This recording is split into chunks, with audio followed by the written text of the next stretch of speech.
This week for music, we're going to put our names into Morse code rhythms.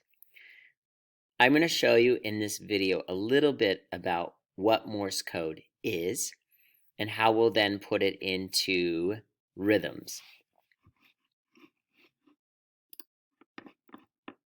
Morse code is named after Samuel Morse.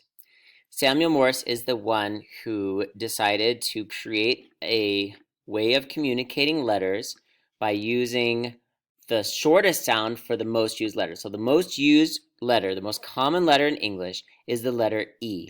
So it has the shortest sound. He then would go and use the letters that have the least amount would get longer sounds. Morse code can be memorized, and Morse code signaling is a way for us to hear each other, see each other. You can use sound waves, you can use light. It's something that you can learn as a skill. In an emergency, Morse code can be generated, or you can create it to improvise a way of communicating, like turning on and off the light. Say you have a flashlight. Tapping on an object, sounding a horn or a whistle, making one of the simplest and most known methods of telecommunication.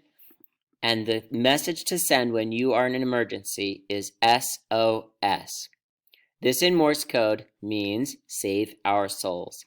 3 dots, 3 dashes, and 3 dots. Or did-it-it da da da did-it-it. Done teaching something that might save your life, let's move into looking how we're going to use Morse code to create rhythms. You can see here that each letter creates a certain sound, and in rhythms we will use single eighth notes for the short dits and a quarter note for the daws. Going down through the entire alphabet and just the alphabet, so you'll be able to spell your name using rhythms of Morse code.